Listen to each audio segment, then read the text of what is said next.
You make a bunch of noise out here, so they have peace and quiet in here. Because there's no better sound than the squeak-free guarantee from Advantech Subflooring and Advantech Subfloor Adhesive.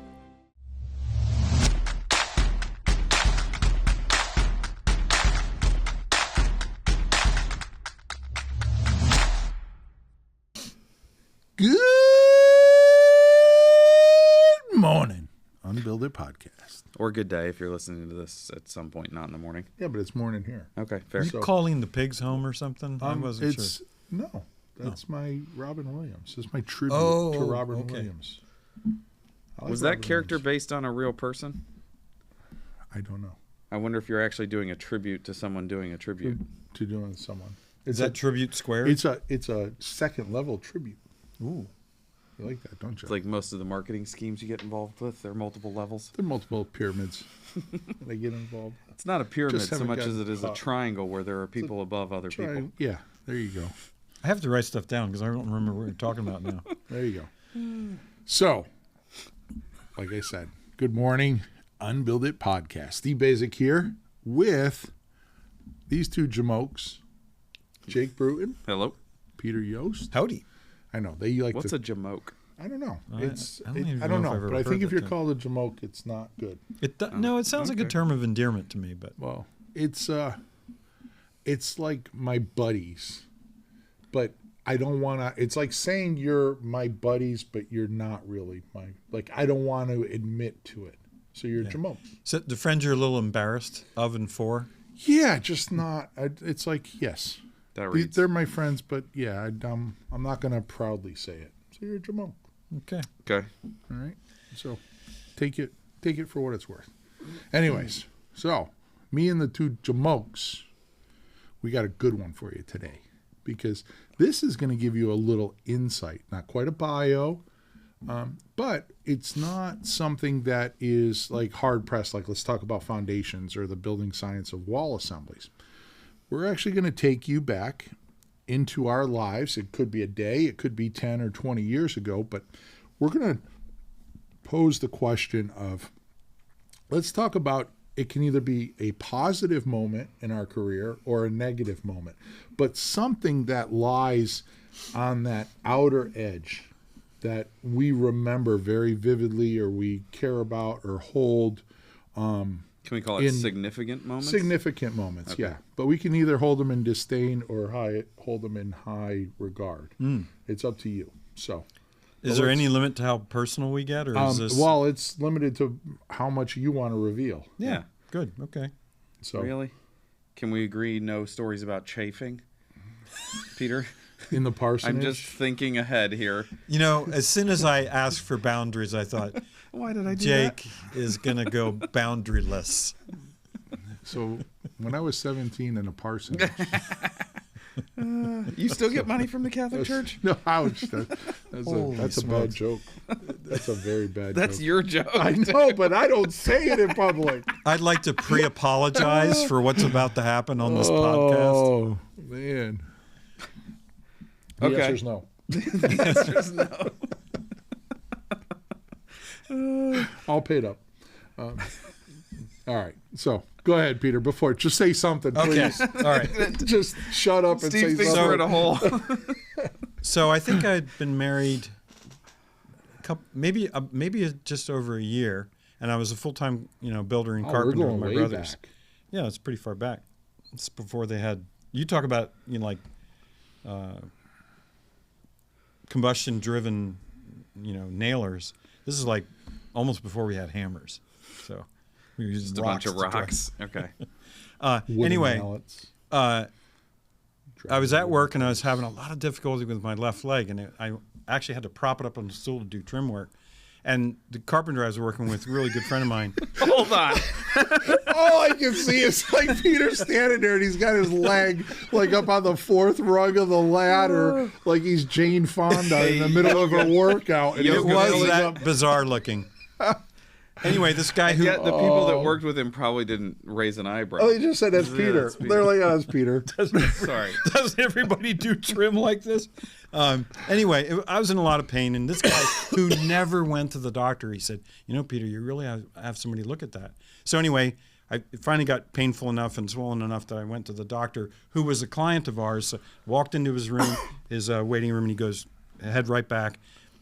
He, he dropped my pants. He's looking at the leg, and he said to the This is just so wrong. Yeah. There's so many jokes. If you're just I'm listening passing. to this while you're driving, you're like, what? The Anyway, hell are he- they wait, talking he about? To called- get us back into the story, Peter is pantsless. With his leg up on calls the ladder. Sans trow. he calls out the door, call an ambulance.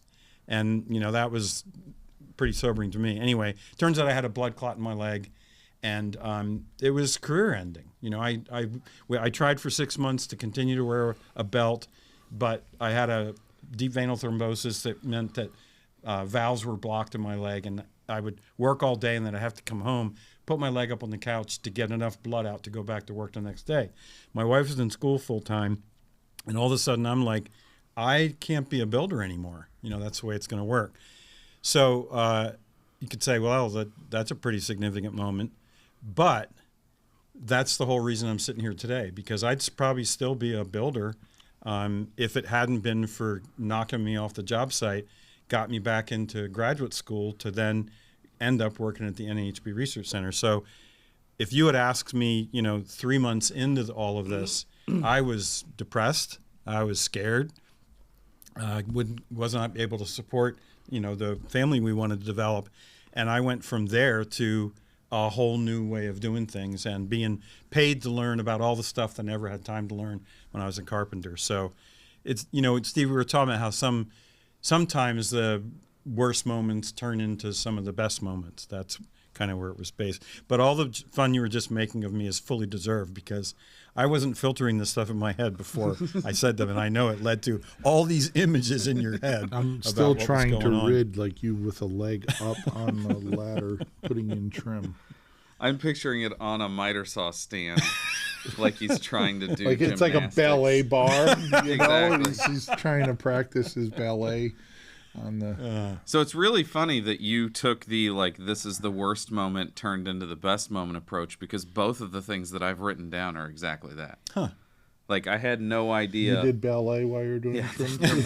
They mostly involved me having no pants on, yes. No, I had a project that if you come to the building science symposiums, there are some pictures of it in the presentation, in 2015 that I lost $180,000 on. And I lost $180,000 on it. Did you find it? No, I did not find it. Okay. Took me years to recoup it, tiny bits at a time. I was not a real business person. Mm-hmm. I did things on a handshake. I trusted my clients implicitly. Like, I'm a very trusting person. If you tell me that something happened, I go, oh, that's what happened. Mm-hmm. Not what you want me to think that that's what happened. Mm-hmm. And I didn't realize that all of their, oh, I'm very busy during the day. Can we have all of our meetings after the job site's closed down for the day, where it's just them and I, was their way of not acknowledging that they had ever had those conversations about things. Holy So we had smokes. change orders that it was just like, yeah, we can do that. It's going to cost about this. Okay. And then when I went to bill them for it, I went to bill like the last $200,000. Holy smokes. And was like 180 of that was all change orders, and 20 of it was per contract, per original contract. And they were like, we never signed off on any of that. What are you talking about? That's cold-blooded. And it was like, I had no idea that these good Christian people, as they put out to the world, were going to do that to us. And so I went to my attorney, and my attorney said, I know the guy. I know who his attorney is, just because it's a small town sort of thing. Let me talk to him. And the next day, my attorney called and said, it's rightfully your money. Like, there's the state agrees with the way that it works. They asked for something. You did it. they haven't objected to the cabinets being in that room, so clearly that's their approving. They owe you that money. And I was like, great. And he said, guy makes about $90,000 a month, which at the time was substantially more than my company brought in a month, and he's willing to spend way more than $180,000 to keep you from getting that $180,000. Like, he knows he can take you to the mat. Yeah. Yeah. Gee, and he can draw it out longer than I can. yeah. And he's counting on that.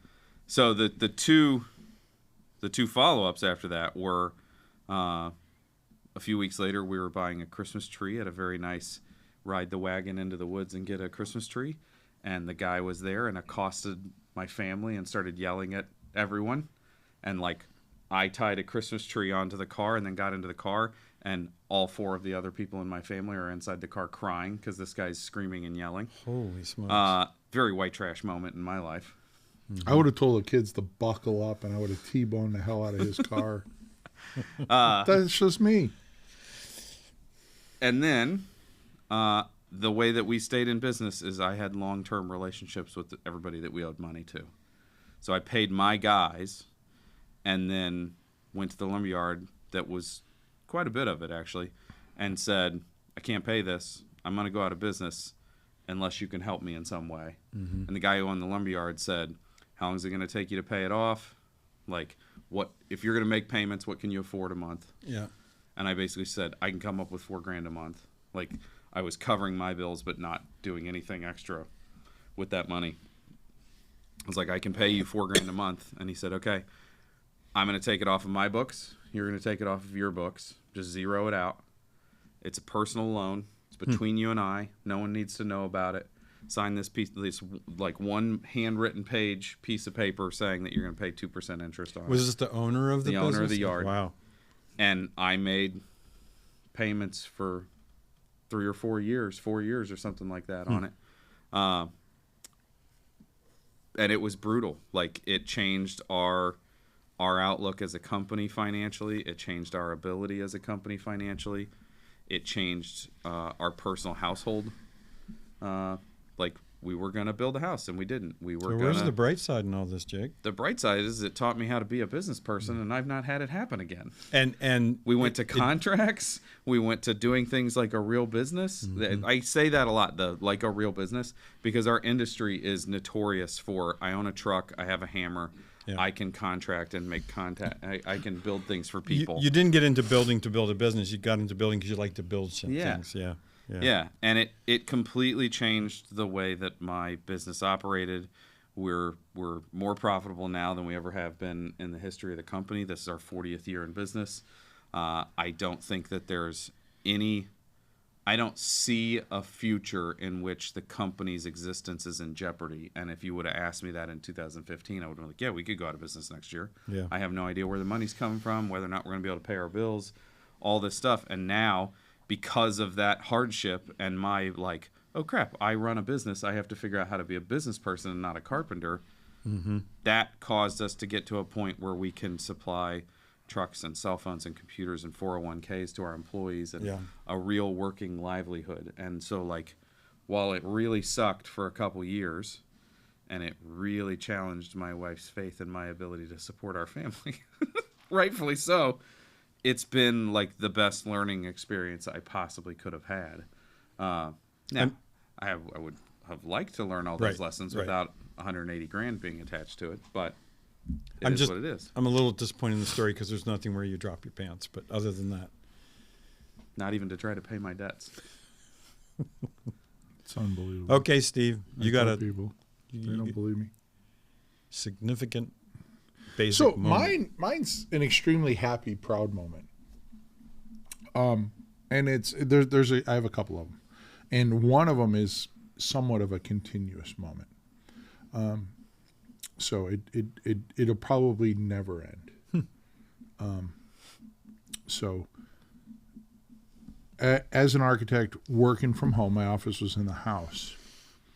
One of my daughters, Lexi, she used to come and sit in my lap, and I would open up SketchUp, and we would design her house. And for the life of me, she always wanted circles and towers and all of this stuff, like a real princess. Like a real architect.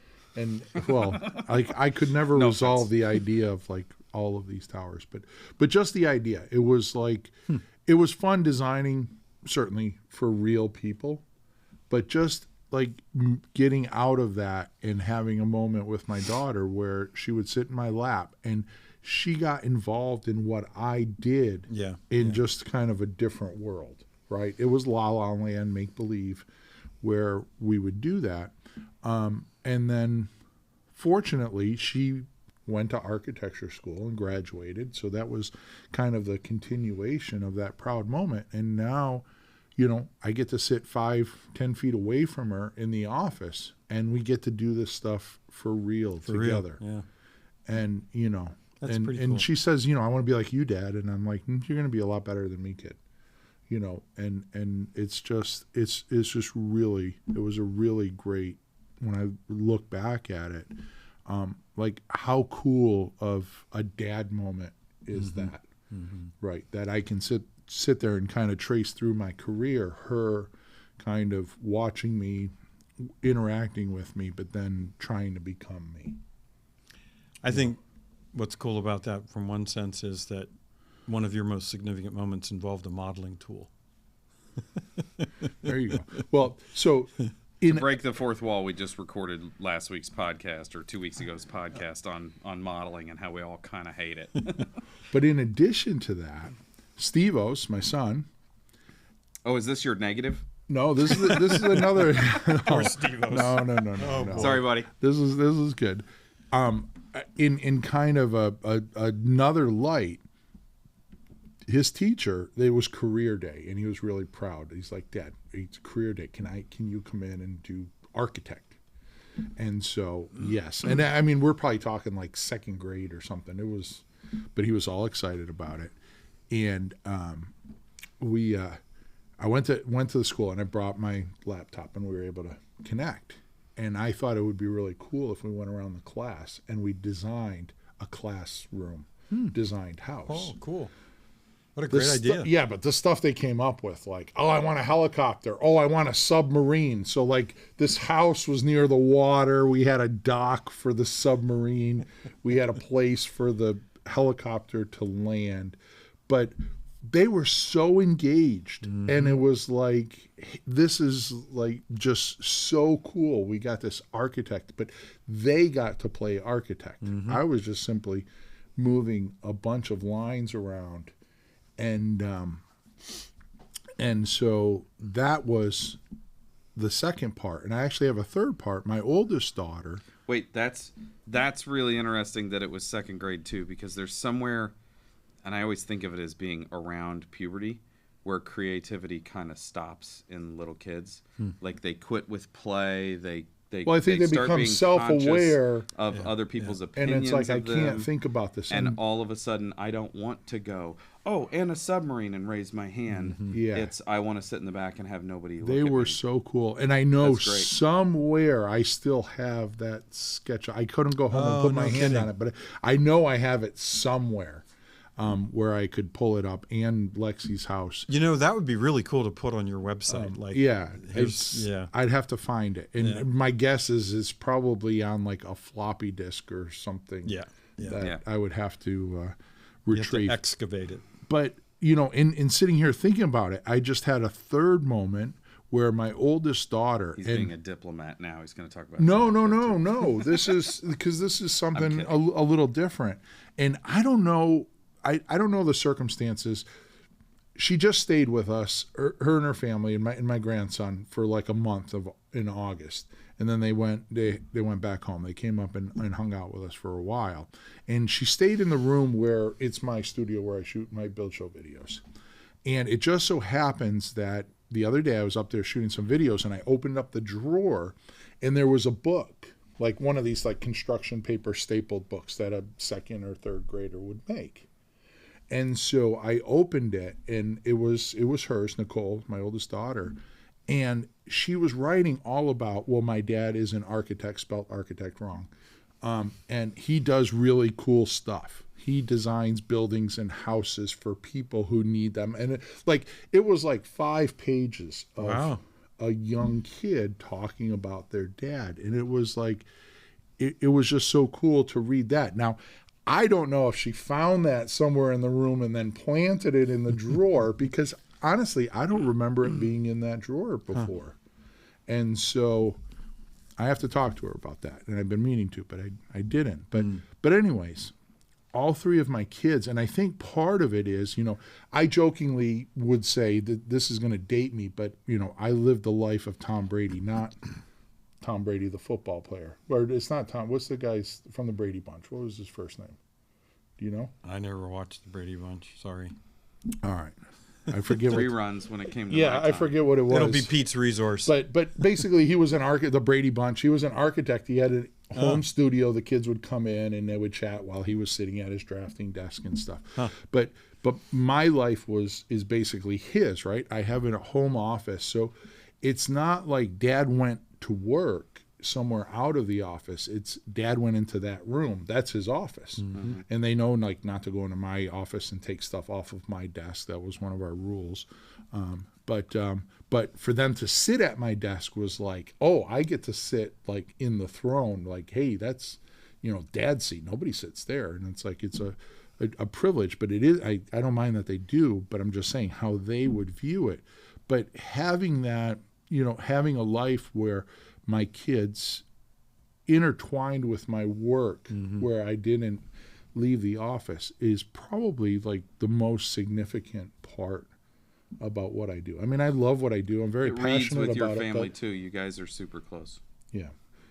And yeah, we joke. I mean, you heard Steve-Os's comments when he's in the office. Lexi and I can't wait for him to come to work, but it's not going to be, it's one of those things like, be careful what you wish for. Yeah. Right. Yeah. Because I like his, I just wasn't feeling it yet this morning. yeah, he'll sit in the office and like 10 o'clock and be like, I'm like, Steve-Os, what is the matter? He's like, I'm just not feeling it today. I think I need to just take a day off and Mental health day. and just go take a walk, Dad, and kind of see if it can come back to me. And I'm like, what the hell are you doing?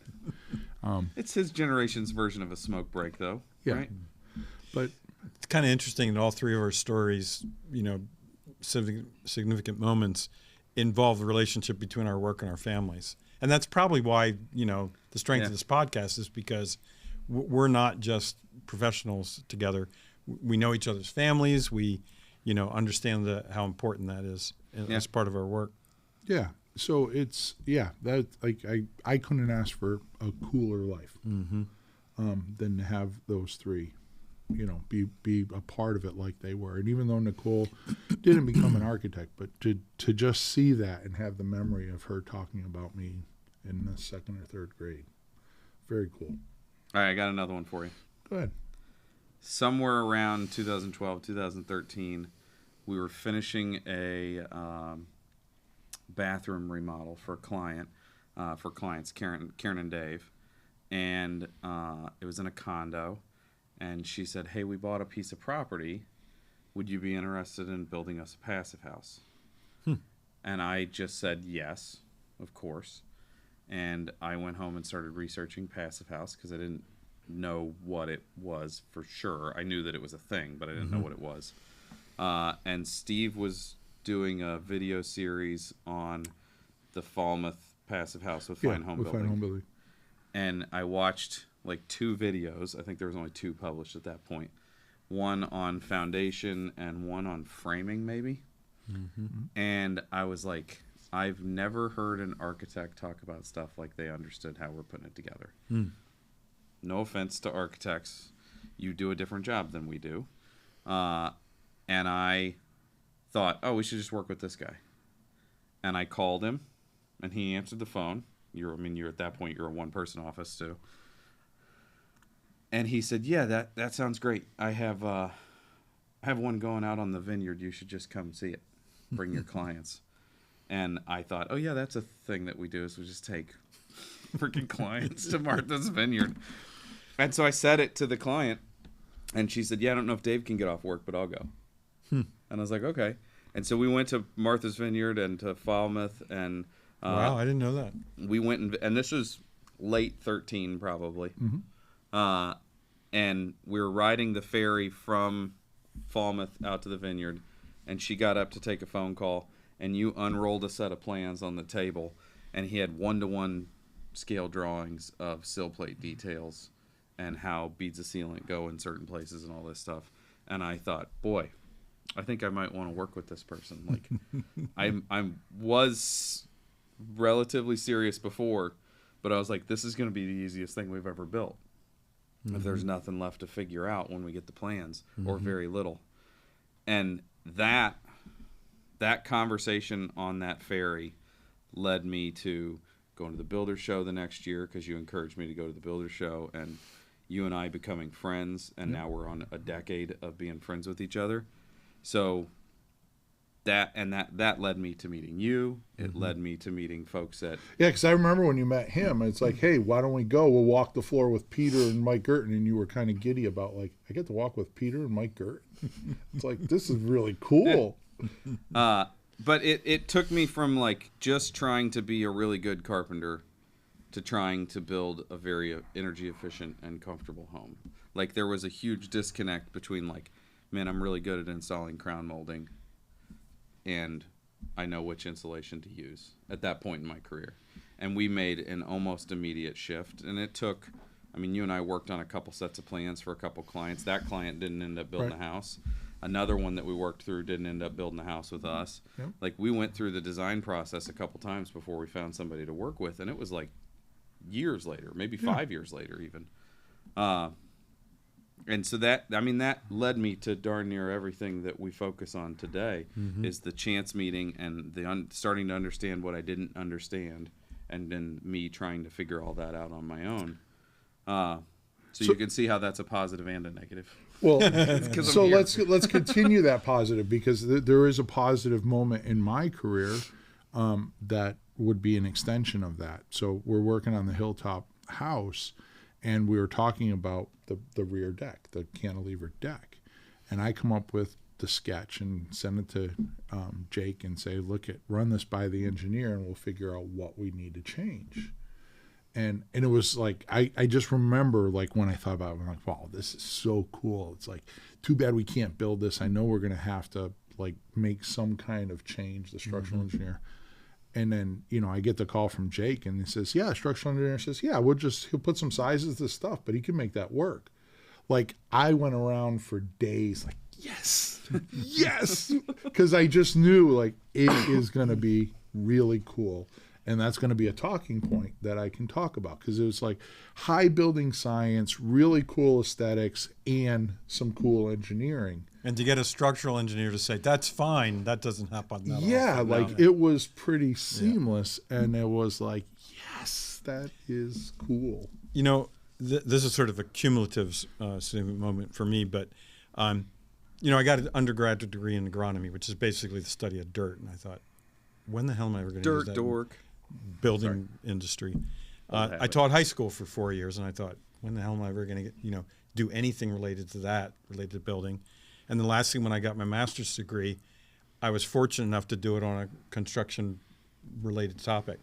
I use agronomy stuff all the time in my work as a building scientist, and the fact that I taught high school for 4 years made me better at doing presentations. So in all of our careers, we think, when am I ever going to use that?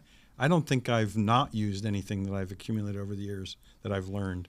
And because buildings are complicated and diverse, so you can pull in all kinds of stuff to make them work better.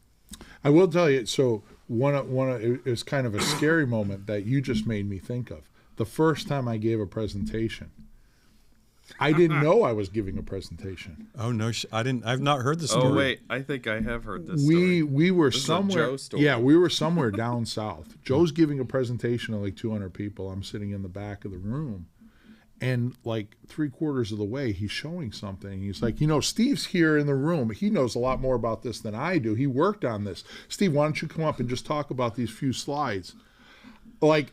Your brain's like... That was like the first presentation I ever gave. Holy smokes. But the one thing I did, I went up there knowing it's like, okay, I got Joe here. In your pocket, in back pocket. In the back pocket. Like, Joe's not leaving the stage. Like, what better way to break the ice than to be up there and have Joe behind you. And I say the same thing to Lexi. Like, when she goes to do something, I say, you just go and answer the question. If I'm here, right? And the funny thing is Lexi she's got just such a strong personality. She gets up there. She doesn't feel she needs me to be there. Like, she's happy that I am, but I understand her point of view. Yeah. You know, her whole 5 years in college, I was never allowed to go see any of her critiques or see her. Like, she would send me the photos, but I wasn't allowed to go. And I respected that, because I know what She she's. didn't want you sleeping in the middle of it. She wanted. He slept through every presentation I've ever given. She didn't want me arguing with the teachers critiquing it, probably, for one, because I would definitely bring something up there. But yeah, I just remember sitting in the back of the room when Joe said, "Steve, why don't you come up and say a few things?" And I was like, "What?" Like, I was like not prepared. I'm just sitting back there going, and then he calls you up there, and it's like, oh man. So, but you're right. It's like, and then like after that, Joe's like, "Hey, you did good. We should have you talk at IBA or this and that." And it's like, wham. Off and running. There we go. Okay. I'm going to tell the story of the first time that you convinced me to put in a presentation for IBA with the argument, not that people need to hear what you're saying. They're going to pay for you to go. if you just put together a presentation, they're going to pay for you to go. And I was like, that sounds like a fair trade. Like, and I didn't have anywhere near the knowledge base that I have now. I didn't have any experience with public speaking. I didn't even take public speaking stuff in high school or college. I was nervous as hell. Architect that I knew walked into the room to say hello and then said, "Oh yeah, I'm staying." And I was like, "Oh, okay." And then Steve came and sat like in the front row, and 2 minutes into me talking, he's like sleeping in the front row. And he always says, "Don't bore me," and I won't fall asleep. But the first time that I'm presenting, I bumble through it. I can think back and think how poorly it probably went. And after I was done, Steve was like, "Yeah, it was good." Like, very, very much my friend telling me it was okay. But I had the other architect, the architect that I knew from St. Louis that was there, said, "Yeah, I didn't know whether or not I was going to enjoy your presentation. I've just been going to everything that Sam Raskin's going to. Like, I've just been following him around all day." And I was like the guy who's in charge of DOE, Sam Raskin? And they're like, "Yeah." I was like, holy cow, I'm glad you didn't say that before I started, because I would have just been like, "There's something wrong with my computer. I don't know what's going on. I'm going to have to not be able to do this." And I feel like, looking back now, it went poorly. It was not a good presentation. I'm glad no one walked out. But that's probably how you should feel. Like, your first presentation probably shouldn't be your best. Right? People always ask me, like, what do you think your best project is? It's probably going to be my last one. Right? Because that's the one that has the most accumulated knowledge behind it. Fair enough. So I'm going to go out on a limb here and say, if you have significant moments that tie your work to your career, if we got enough of them, that would be a pretty cool one. It would be a pretty cool one. We don't have to do a Q&A, but we could recite a bunch of people's if you're willing to share, we're willing to in share. the industry. So questions at the UnBuild It podcast. There you go. Yeah. .com. So can I tell you about my recent ultimatum that I received?